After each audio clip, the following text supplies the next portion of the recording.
অনেক দিন বাদেতে ইচ্ছা করলো একটা ব্লগ বানানোর জন্য।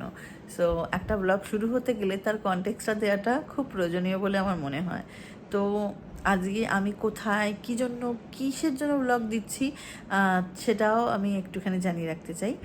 আমরা আজকে আমাদের 6th ইয়ার ম্যারেজ অ্যানিভার্সারি উপলক্ষে আমি, আমার মা, মাম্মাম এবং প্রদীপদা, দীপেশ সবাই মিলে এসেছি ছোট্ট একটা ট্যুরেতে, বলতে পারো উইকেন্ড ট্রিপে।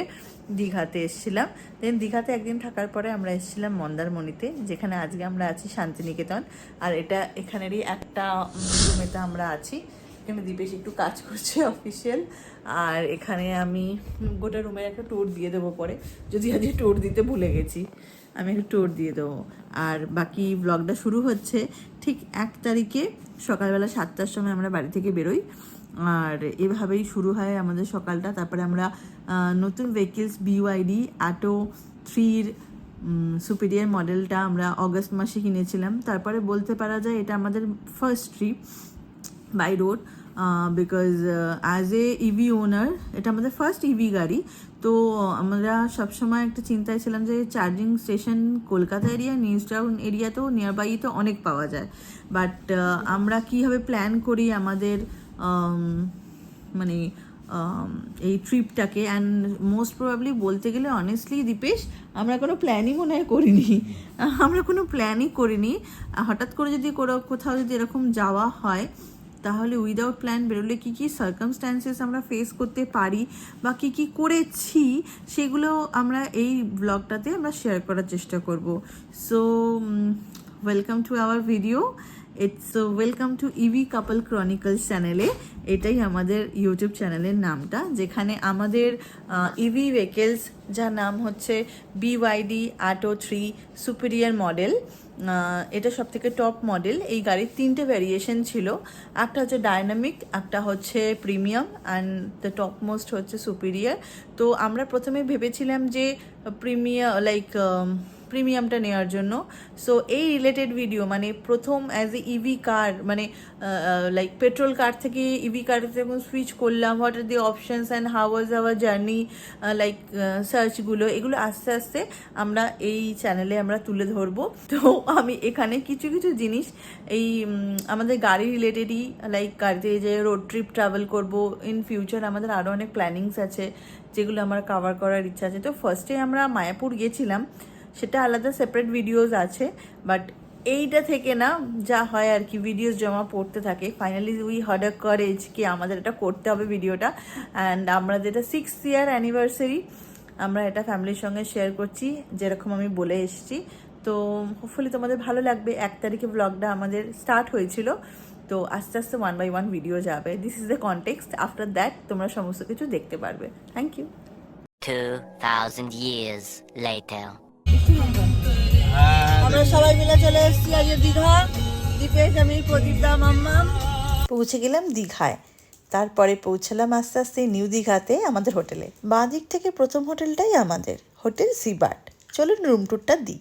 আমাদের মেন এন্ট্রান্স এরিয়া, এটা দিয়ে মেন গেট। তারপর ঢুকেই এদিকে এরকম বেডরুম এরিয়া সিবার্ট 1-এর বেডরুম এরিয়া হচ্ছে, যেখানে আমাদের এখানে 4 বেড আছে। মানে আরামসে এখানে একটা রুমের ভেতরে আমরা যেটা খুব প্রেফার করি, বাট সচরাচর হয়ে ওঠে না, বাট লাকিলি এইখানে সেই ব্যবস্থাটা আছে। একটা বিগ সাইজ মিরর আছে, যেটা রুমটাকে আর একটু বড় একটা লুক দিচ্ছে। আর ঠিক এর পাশেই আছে ইয়েস রেসিডেন্সি, আর ঠিক তারপরে বিচ ভিউ। এই 3টে পরপর খুব ভালো হোটেল। এখান থেকে রুম থেকেই এরকম ভিউ পাওয়া যায়, দেখতে পাওয়া যায়। প্লাস হচ্ছে এখানে একটা ওয়ার্ড্রোব আছে, এখানে মা দাঁড়িয়ে আছে। আর ঠিক বেডটা যেদিকে দেখলেন তার অপোজিট সাইড হচ্ছে এইরকম। এখানে 2টো টিভি আছে, প্লাস 2টো বাথরুম আছে। এখানে একটা নিট অ্যান্ড ক্লিন, পরিষ্কার পরিচ্ছন্ন একটা বাথরুম আছে। It's nice, well good. এটা এরকম। দেন আমরা চলে যাব এখানে। এই যে 3টে হোটেলের নাম বললাম, এরকম লাইন দিয়ে সারি সারি হোটেল আছে। অনলাইনেও দেখবেন, কিন্তু ম্যাক্সিমামই লাক্সারিয়াস হলেও 500 মিটার ডিস্টেন্সে বা 1 কিলোমিটার ডিস্টেন্সে। বাট এটা একদম ব্রিজ ফ্রন্ট। আর এখানে এরকম সুন্দর একটা ভিউ পাওয়া যায়। মানে এখান দিয়েও চাইলে একটা দেখা যাবে, প্লাস এখান দিয়ে একটা দরজা আছে। এখানে ব্যালকনি ভিউটা এরকম আছে। Shantu, I miss you. আমরা আসবো সবাই মিলে, এই রুমটা বেস্ট। এই যে এখানে বসে সমুদ্র এনজয় করো, ইয়াল্লা। আর মানে এদিকের এই কর্নার থেকে এরকম, দেন এখানে একটা বিগ সাইজ মিরর। এই মিররগুলো দিতে কি হয়েছে, রুমের সাইজগুলো অনেকটা বড় লাগছে। এখানটা হচ্ছে এরকম না, এটা তো আমি বাড়ি থেকে এনেছি। আর এইগুলো কিছু কমপ্লিমেন্টারি টি কফি সেটস আছে, আর সঙ্গে হচ্ছে 4টে বটল, 4টে গ্লাস, আর হচ্ছে বাথ কিটস যেগুলো থাকে, ডেন্টাল কিটস, বাথ কিটস এগুলো আছে। রিসেন্ট রুম আছে এখানে বিগ সাইজের। That's good, really good. এই নিউ দীঘাতে আসার সময় আমরা মাঝপথে শের বেঙ্গল হোটেলে চার্জিংয়ের জন্য থামলাম, কিন্তু শের বেঙ্গল হোটেলের দুই পাড়েতেই হোটেলেতে চার্জিংয়ের অপশান ছিল। সামহাও কোনো একটা কারণে দীঘাগামী সাইডে যে চার্জারটা ছিল সেটা না অ্যাপেতে শো করছিল না। তার দরুন আমরা সেইখানে যাওয়ার পরে তো অনেকটা ইউটার্ন নিয়ে আমাদের ফেরত আসতে হয়, এবং রাস্তার অপোজিটে থাকা শের বেঙ্গলেতে আমরা চার্জ দিই। চার্জ দেওয়া হয়ে গেলে আমরা পৌঁছে যাই, এবং পৌঁছে যাওয়ার পরে just for a testing purpose আমাদের গাড়িটা তো দাঁড়িয়েছিল, সো ইটস বেটার কি আমরা চার্জটা আর একবার করে নেওয়ার জন্য আমরা সন্ধেবেলা হোটেল লি রয় বলে একটা হোটেল আছে, যেটা দীঘার স্টেশনের একদম পাশে, আর আমাদের হোটেল থেকেও খুব নিয়ারেস্ট। তো আমরা ওখানে গিয়ে চার্জে লাগিয়ে দীপেশ আর প্রদীপ দা দুজনে মিলে আবার ফেরত চলে এসে এখানে বসলাম। সন্ধ্যাবেলাটা খুব সুন্দর কাটলো। ও, এটা হচ্ছে সেই হোটেলের ব্যালকনিটা, আমাদের ঠিক রুম থেকে বেরিয়ে যে লবিটা সেটা দেখা যাচ্ছে। আর এখানে লিফট আছে, আমরা প্রেফার করি লিফট, কারণ হচ্ছে মায়ের একটু পায়ের অসুবিধা তো তাই। আর এইখানটা হচ্ছে কমন ব্যালকনি, সেম ভিউ আমাদের রুম থেকেও দেখা যায়। আমরা যেহেতু এই সুইট রুমটা নিয়েছি, আমরা 5 জন ছিলাম, সো আমরা ওটাই ভাবছিলাম কীভাবে অ্যাকোমোডেট করবো। কেমন লাগছে? দারুণ সুন্দর, সুন্দর পছন্দ হয়েছে। ব্যালকনি ভিউটা কেমন?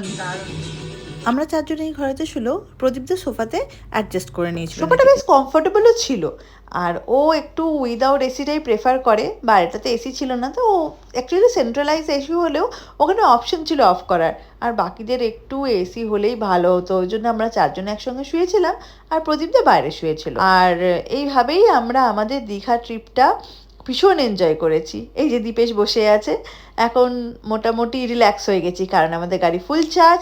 নেক্সট ডে অন করার জন্য আমরা রেডি। পরের দিন যাবো মন্দারমণি। যারা আমাদের মতন ইভি ওনার্স, তারা মন্দারমণি গেলে কোথায় চার্জ দাও অবশ্যই কমেন্ট করে জানিও। Thank you.